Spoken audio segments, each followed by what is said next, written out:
And she's done well to keep it. Alright, let us see. Eyes peeled, because it is starting to get quite dark now, and as I mentioned, we won't be able to spotlight the cub, but the wonderful thing about that is that got it. Yeah, I'm just going to go around her. There's a road here that'll bring us to her. Well, the wonderful thing about this is we've got the infrared, so we don't have to worry about it.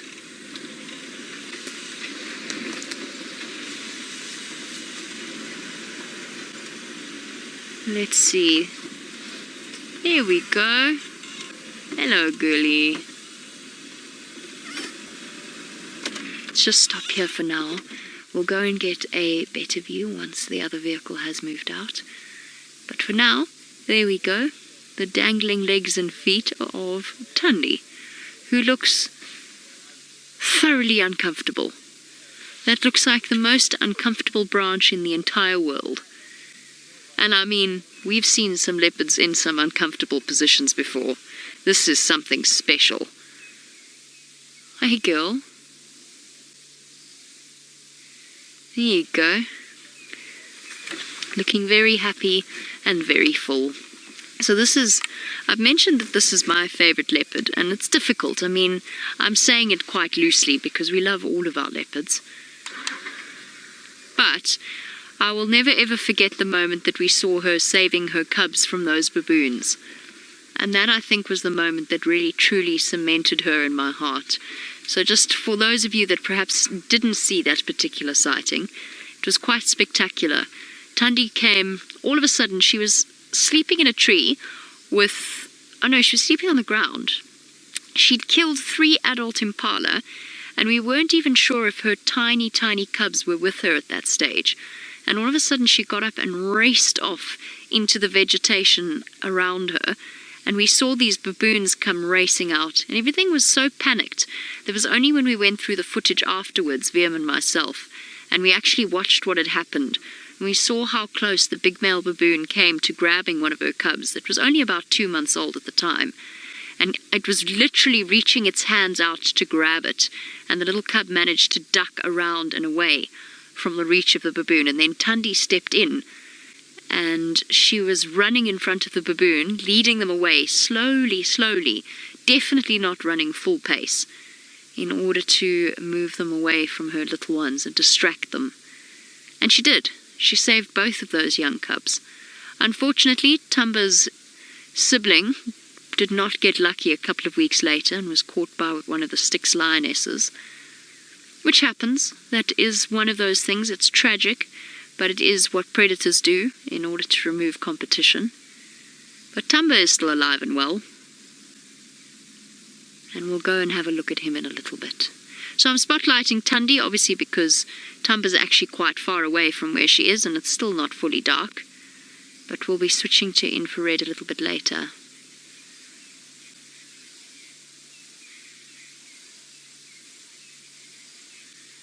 Okay. Fergus, I think we should go and reposition so we can see her face. I think that's what we should do.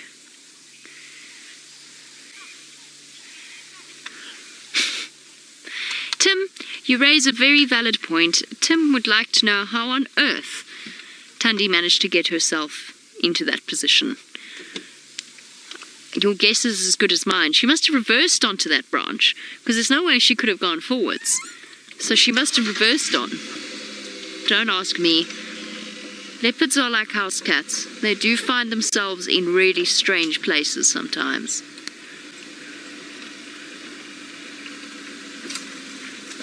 Whoop. Sorry, Fergus, did I hit you on the head there? No, I'm like a cat. Alright, while we do some shuffling around just to get a better idea of how the ground is laid out here, let's go back to Byron and see if he is going to stay with his lions. And look at what we've got here. Little Thamba in infrared so that we don't have to sit and spotlight him. And what that means for some of our viewers that perhaps haven't been around for when we've been with younger leopard cubs, for leopard cubs, lion cubs of a certain age, hyena cubs, any young animal, we don't sit with a spotlight on them. And that's just because at that age they are still quite vulnerable, potentially to things like hyenas. And there is an idea that the hyenas of the Sabi Sand in particular have learned to follow vehicle spotlights because it'll take them to a kill. So when leopard cubs are this young, when they're under a year old, then we do not spotlight them. We don't put a spotlight on them at all, which is why we're so happy that we have the infrared so that we can sit with 8 months old. Is he 8 months old? He must be. Born in July. Born in August. September, October, November, December, January, February, March, April. Yeah, 8 months old. 8 and a bit months old. We can sit with him without having to worry. And he's got so much bigger than the last time I saw him, which I think was before he even got his name. I don't think I've seen him since he got his name. That was during one of our TV shows, just opposite Chitwa Dam. And just to let you know, Shungile apparently is moving further into Little Gowrie, which is good. You're moving west away from Thandi's territory. I don't know what Thandi would do if she encountered Shungile, but I don't think that she'd be terribly impressed with her in the middle of her territory, despite the fact that Thandi is Shungile's older sister. I still don't think she'd be very impressed with an unknown female there. Hey, Thamba. Don't you want to turn back this way? No. I personally think that Thamba's ears, he's grown into them a little bit, I must say. But when I last saw him, Thamba's ears and paws, to me, were far too big for his body. And I was speaking to Tristan about it, and he said to me that Thandi's previous cubs have all been like that. Her previous male cubs. What was the one's name? Oh, it's just gone out of my head a second ago. Shame, the one that didn't make it.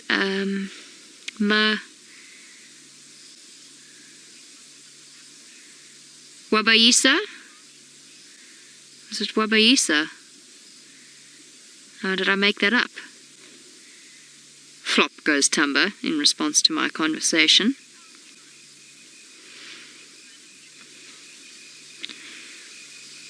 Jeepers, I can't remember now off the top of my head. How ridiculous. I'm very sorry. I did know that name right up until 2 seconds ago when it went out of my head. Okay, well, Thamba's presented us with a somewhat uninspiring view, I have to say. So perhaps we should go back to his mum and spend a little bit of time with her and watch her, because he doesn't seem to be terribly interested in the whole looking at us deal. I was hoping at this sort of time of evening he might get quite playful and start wandering about, but it seems as though with a full belly from whatever it was that he was eating, he doesn't seem to be too keen on the whole jumping about deal.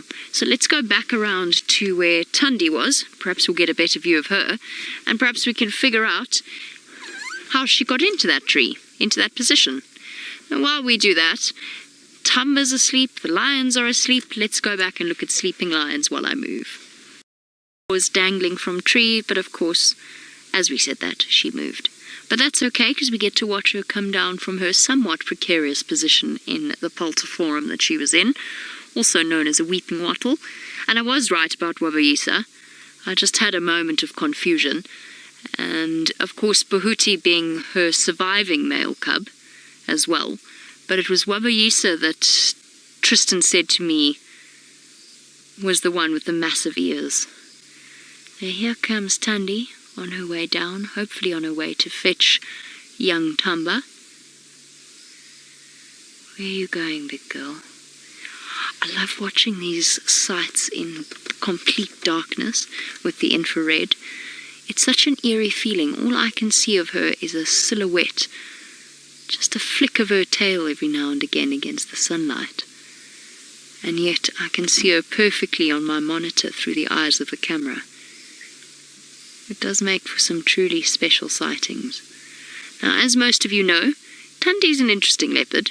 She's a leopard that requires and demands a slightly further level of personal space. She's more than comfortable to come up to the vehicles herself, but she does prefer to be allowed to move closer in sort of her own time and her own space. And if you don't allow her that courtesy, I've seen once or twice what happens, and she growls. She's never charged me, but it's one of my favorite things about her. I'm just keeping my lights on for now while I search for her, just to see where she's going. It's going to be very difficult for us to follow if she does move off. There's Thamba. Now, Maro, you want to know about the meanings behind Thandi and Thamba. Maro, Thamba, I believe, means boulder, and Thandi means the one who is loved. So Thandi means the one who is loved. Thamba, am I right about that? Thamba means boulder, and it was apparently given to him by the Chitwa guides on the basis that he was denned with his sibling close to or underneath one of the rooms, and there were lots of big boulders around. That's what I heard was one of the reasons why Thamba was called Thamba. Sorry, my boy. There we go. Lights off. There we go. Lights off. I don't know where Thandi went at all. She vanished. But Thamba is just there. I'm just going to use my spotlight to just quickly scan. Not shining on him. Just a quick scan. Sorry about that, Fergus. Now, Rakesh, you want to know how many leopards there are in our area. Well, Rakesh, we have, let's count. Karula, her 2 cubs. Tingana, okay, let's go females. Karula, her 2 cubs. Thandi and Thamba, these leopards here, in Kanyeni. Look, he wants to go pounce on his mum. Sorry, hold on 1 second. She must be just there.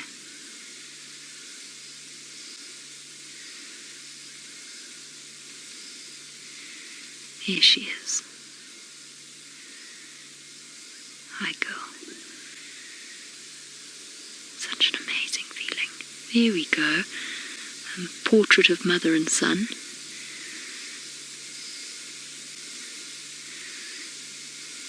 Sorry, I lost track of my counting. Karula and her 2 cubs, Thandi and Thamba, Shadow. Let's not count her young cub at the moment, just yet. Mvula, Tingana, Quarantine, not quite Kunuma. Let's stop counting Kunuma because we hardly ever see him. Nkanyeni, Vutomi. We're already on 11. Anderson. Hello, Thandi. Anderson male. Who have I forgotten? Shaluva. Not the Shaluva that was killed, the other Shaluva. Shaluva 2013. That's 13. And we could be talking about more as well. Those are just the leopards that I would say we see relatively regularly. But you'll probably find there's more than that. Sindile, for example, Shadow's young male, who comes and goes every now and again, as he should at that age, while he's looking for a nice territorial patch.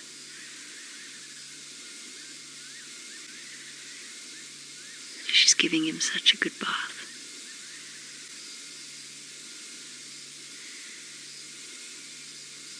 She's beautiful in this infrared.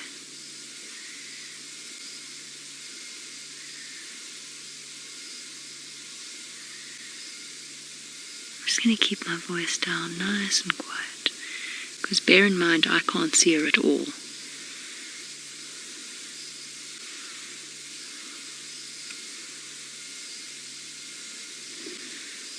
Hi, big girl. Oh, she's going to lie right here. Just watching her body language. She's still looking at us. There we go. Amazingly, you're seeing that incredible reflection of her eyes, of the tapetum lucidum at the back of her eyes. Gives you an idea of how incredibly effective it is. And yet, she's not seeing any kind of a glow from us, just a sort of a dull red glow. And I know she is, because that's what I see.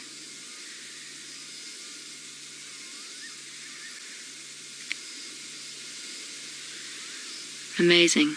She picked up on my movement immediately. I got bitten by a mosquito, so I moved my arm to my leg, and that was immediately her change in body language.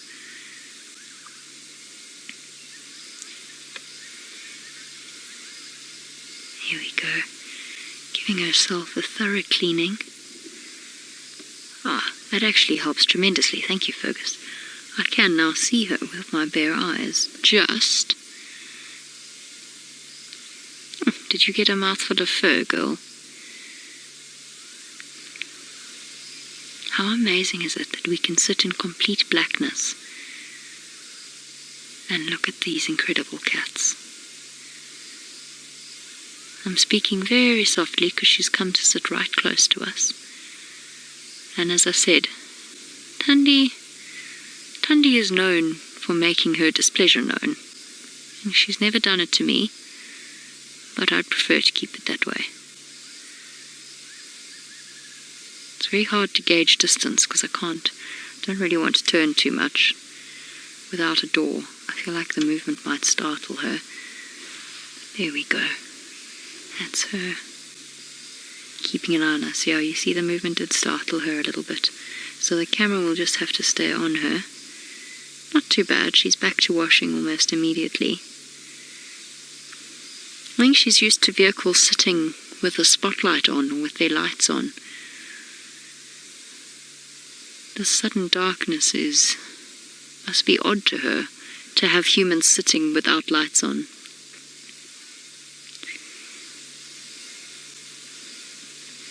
So I'm going to sit here in the inky black and watch Thandi in green. Let's go and find out what Byron is up to. I wonder what Thandi's plans are for the rest of her evening. Is she going to sleep off one very full belly, or is she going off in search of her next meal? Right now it seems as though her short-term goals are getting or one of her short-term goals is getting very clean as she possibly can. This is where leopards are truly very fastidious. I can hear some elephants trumpeting off in the distance. I was going to say something. Oh yes, about Thamba's name. Sorry, I should probably have clarified that with Thamba, I said the Chitwa guides chose it. What I meant by that, of course, was that it was chosen by a viewer vote with the viewers of Safari Live. However, the options were chosen by the Chitwa guides. So they were selected by the Chitwa guides first, and then the name was, I think it was one of three, the name was voted upon. I can also hear music, which is really truly bizarre, because I can't quite work out where I'd be hearing music from. I mean, Cheetah Plains Lodge is not that far away from us, but I highly doubt it's them. Seems odd, considering they should all still be out on game drive. And I bumped into one of their hospitality managers who was on her way to go prepare for a drink stop for the guests to watch the sunset. I don't think it would be them playing music. It's just the drum beat that I can hear. And sometimes from Djuma we can hear the villagers' music on a Saturday evening. Oh, Thamba just gave a little stretch in his sleep.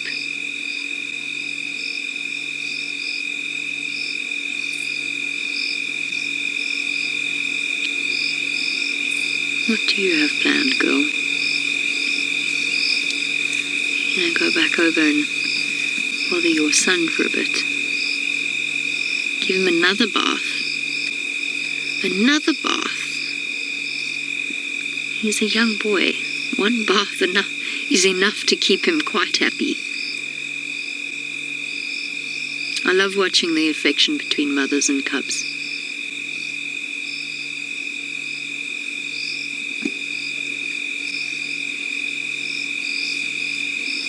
at that belly.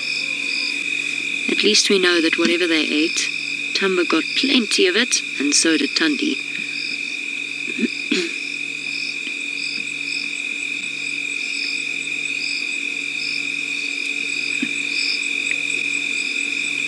Such a prehistoric image, that. Eyes glowing. You can still see she's breathing heavily, which is very, very typical of the big cats, or dogs, or hyenas, when they've had a large meal. Basically, all of that meat digestion creates huge amounts of heat, and the animal therefore has to pant to counteract it. As Thandi wanders off, I'm not going to follow her through the vegetation. It's going to be very tricky to do that. Let's go and have a look at Byron bathing in the moonlight.